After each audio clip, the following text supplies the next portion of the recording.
Take a look at this. If you don't have a proper look at Bournemouth, it can happen. But they turned it around. Wow. That's real coaching, I have to say. And if they play football with a fine direction in the right moments, they use Dom Solanke in a sensational way, support he gets from the center, from the wings, the way they defend, really good, really compact. So that's proper. That was Klopp over 3 years ago. Liverpool's most important signing this summer won't be a midfielder or any insane striker. It'll be a Basque manager who turned a club everyone expected to crumble into a fearless club in England. Andoni Iraola watched 250 million worth of talent walk out the door, yet he qualified for Europe anyway. And Liverpool have bought into the idea of a manager, one that can make work on any given squad, and it's more than just tactics. Liverpool fans hearing the name Andoni Iraola, the Bournemouth manager, might feel underwhelming, a step sideways, maybe even a step back. But that reaction misses the entire picture. What Iraola achieved at Bournemouth defied every expectation. This wasn't just a mid-table finish dressed up as a success. This was an act of reconstruction. In the summer of 2025, Bournemouth lost their entire defensive spine. Dean Housen, their towering centre-back, was snapped up by Real Madrid for £50 million. Milos Kerkez, one of the most exciting young left-backs in Europe, followed Liverpool's bid of £40 million. Ilya Zabani, their defensive anchor, moved to PSG for £57 million. That was 3 out of 4 defenders from one of the best backlines Bournemouth had ever assembled. Meanwhile, Kepa Arrizabalaga returned to Arsenal. Dango Ratara was sold to Brentford for a club record £42 million. In total, Bournemouth received over £200 million in player sales. By August, pundits were writing them off. It seemed like a season meant for relegation. The narrative was simple. A small club had been picked clean. And for the first 9 games, everyone was wrong. Bournemouth sat second in the table. Only Arsenal were ahead of them. This wasn't survival. This was dominance. Then January arrived, and Antoine Semenyo, their talisman and top scorer, was sold to Manchester City for £64 million. It was a release clause the club couldn't refuse. At this point, any normal team collapses. You don't lose your best defender, your best fullback, and your best goalscorer in the same season and somehow improve. But Bournemouth did. They went on an insane 18-match unbeaten run in the second half of the season and sealed a 6th-place finish, secured Europa League football for the first time in the club's history. But how did they manage all of these? The simple answer would be that the players bought into the system, but that's not the case here. What Bournemouth achieved by all means was not a normal achievement. That is managerial sorcery. And Liverpool, who were slowly watching from 5th place as their own title defence crumbled, noticed the man behind this exact system. Before the touchline, before the tactics, Andoni Iraola was a soldier. He spent 12 years at Athletic Bilbao, one of the most demanding clubs in world football. A club that only signs Basque players. A club that competes against billion-euro squads with homegrown talent and raw conviction. Iraola made 510 appearances as a right-back. He captained the team. He reached 3 Copa del Rey finals. He played in a Europa League final. He never won a trophy. That failure taught him something that success never could. At Bilbao, he learned that talent alone guarantees nothing. Systems matter, belief matters. Outworking your opponent when you can't outspend them is the only path forward. When his playing career ended in 2016, Iraola disappeared. He studied, he watched, he built his philosophy from the ground up. His first managerial job came in Cyprus with AEK Larnaca. He won the Super Cup in his debut season. Then came Mirandés in Spain's 2nd division, and it wasn't the 11th place finish that was the story. Mirandés produced a memorable cup run in the Copa del Rey that put Iraola on the map. Mirandés reached the semi-finals for only the second time in their entire history.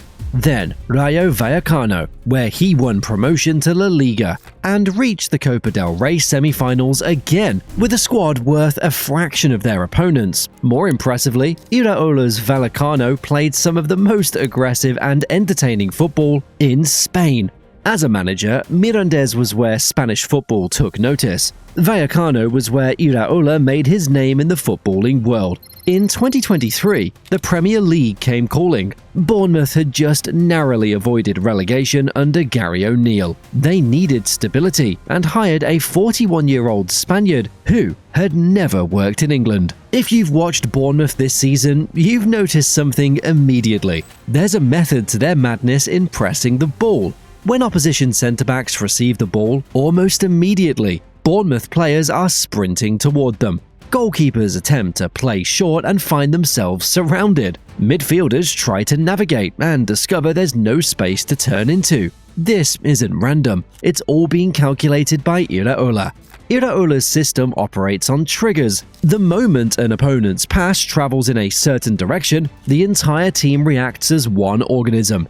And if the opponent somehow finds a way out, the press reacts in 3 seconds and starts again. The number confirms what your eyes already see. Bournemouth, ranked in the 78th percentile for pressing intensity this season. Liverpool, with a squad worth 3 times as much, sat at 75th. A club that sold its best players was outworking the reigning champions. But pressing alone doesn't win football matches. What separates Iraola from every other manager is what happens after the ball is won. When Bournemouth recover possession, they don't recycle. They don't look sideways. They go forward. The ball travels vertically, immediately, into dangerous territory before defenders can reorganize. Strikers start their runs the moment they sense the turnover coming. Wingers attack the space behind fullbacks who are still facing the wrong direction. It looks chaotic from the outside, but every single movement is rehearsed until it becomes instinct.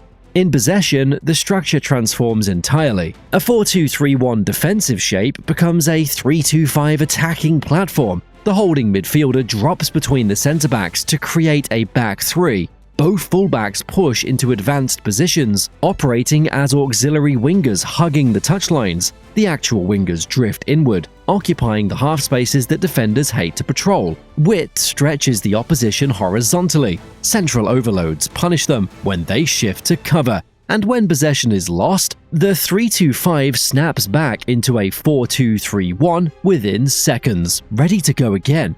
This is where the fullback role becomes essential to everything Iraola builds.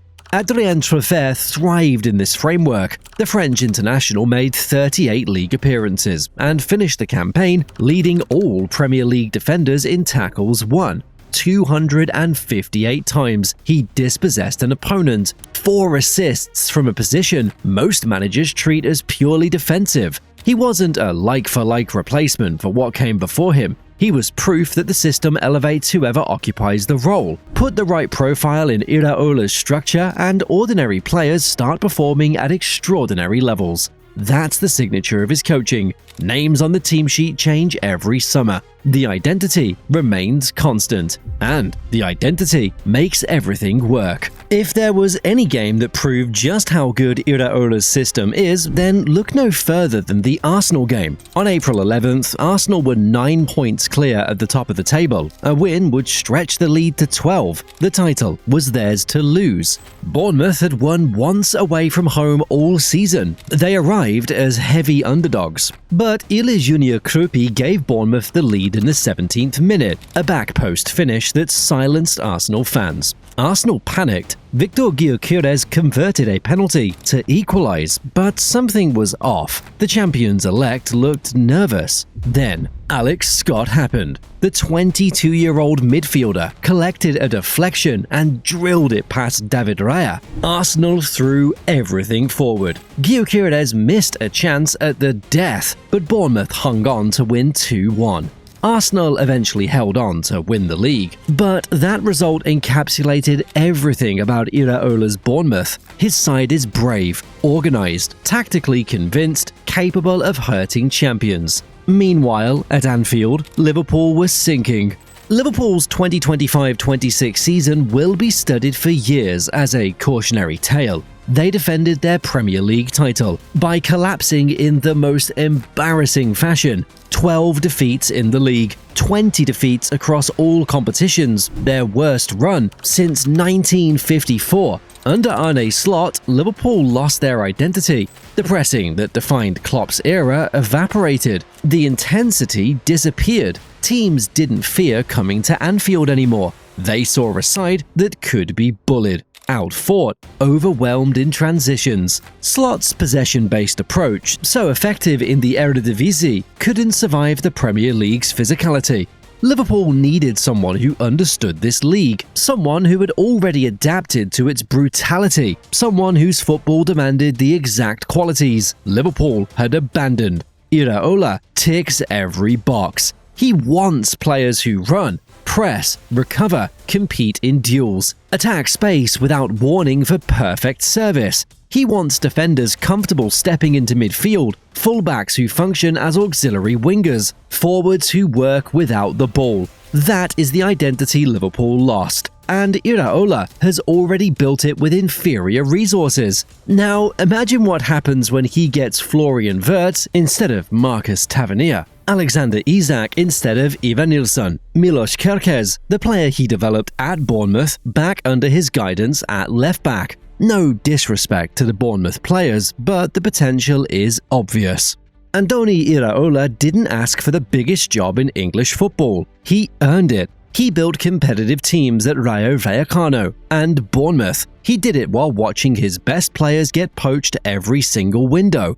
Liverpool are betting that a manager who can thrive in chaos, a manager that has improved every squad he's had. He won't be Klopp. Nobody will be. But having Iraola is a clear vision of what Liverpool wants to build. Liverpool aren't hiring a project manager, they're hiring a proven system builder who already speaks the Premier League's language. The question isn't whether Iraola can handle the pressure, the question is whether the Premier League is ready for what he's about to unleash.